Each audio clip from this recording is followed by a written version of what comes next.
ಕ್ಷೇತ್ರದಲ್ಲಿ ಬೆಳೀಲಿ. ನನಗೆ ಅವಕಾಶ ಮಾಡಿಕೊಟ್ಟಂತ ತಮ್ಮೆಲ್ಲರಿಗೂ ಕೂಡ ಮತ್ತು ವೇದಿಕೆ ಮೇಲೆ ಆಸೀನರಾದಂತ ಒಂದೆರಡು ಮಾತನಾಡಲು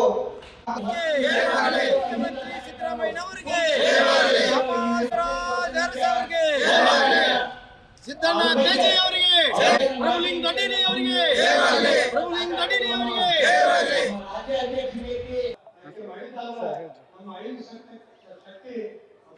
ಸಿದ್ದರಾಮಯ್ಯನವ್ರನ್ನ ಅಹಿಂದ ನಾಯಕ ಅಂತ ಒಪ್ಪಿಕೊಂಡು ಈ ರಾಜ್ಯದ ಜನ ಕಾಂಗ್ರೆಸ್ಸಿಗೆ 138 ಸ್ಥಾನ ಗೆಲ್ಲುವುದರಲ್ಲಿ ದೊಡ್ಡ ಪಾತ್ರನ ವಹಿಸಿತ್ತು.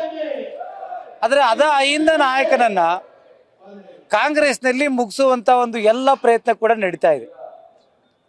ಇವತ್ತು ಪ್ರತಿದಿನ ಮುಖ್ಯಮಂತ್ರಿ ಬದಲಾವಣೆ ಮಾಡಬೇಕಂತ ಮಾಧ್ಯಮದಲ್ಲಿ ಚರ್ಚೆ ಬರ್ತಾ ಇದೆ. ಅಹಿಂದ ವರ್ಗದ ಜನರಿಗೆ ವೋಟ್ ಹಾಕಿದವರಿಗೆ ಇವತ್ತು ಪಾಲನೆ ನೋವಾಗ್ತಾ ಇದೆ.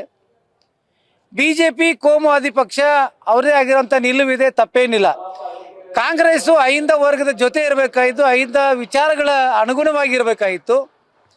ಆದರೆ ಡಿ.ಕೆ. ಶಿವಕುಮಾರ್ ಅವರು ಇವತ್ತು ಇಡೀ ಕಾಂಗ್ರೆಸ್ಸನ್ನು ಮುರುಗಿಸುವಂಥ ವಿಚಾರದಲ್ಲಿ ಹೋಗ್ತಾ ಇದ್ದಾರೆ. ಅಹಿಂದ ಸಿದ್ಧಾಂತ ವಿರುದ್ಧವಾಗಿ ಇವತ್ತು ಕಾಂಗ್ರೆಸ್ ನಡ್ಕೊಳ್ತಾ ಇದೆ. ಹಾಗಾಗಿ ಅಹಿಂದ ಜಾಗೃತಿ ಸಮಾವೇಶ ಮುಖಾಂತರ ಕಾಂಗ್ರೆಸ್ಗೆ ಎಚ್ಚರಿಕೆಯನ್ನು ಕೊಡ್ತೇವೆ.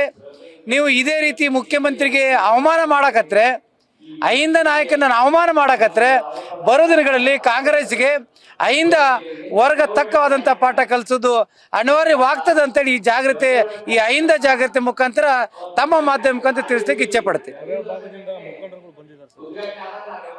ಇಡೀ ರಾಜ್ಯದ 31 ಜಿಲ್ಲೆಯಿಂದ ಚಾಮರಾಜನಗರ, ಕೋಲಾರ ಹಿಡ್ಕೊಂಡು ಬೀದರ್, ಗುಲ್ಬರ್ಗ ಹಿಡ್ಕೊಂಡು ಕಾರವಾರ, ಬೆಳಗಾವಿ ಹಿಡ್ಕೊಂಡು ಪ್ರತಿ ಜಿಲ್ಲೆಯಿಂದ ನಮ್ಮ ಪದಾಧಿಕಾರಿಗಳು ಬಂದ್ದಾರೆ.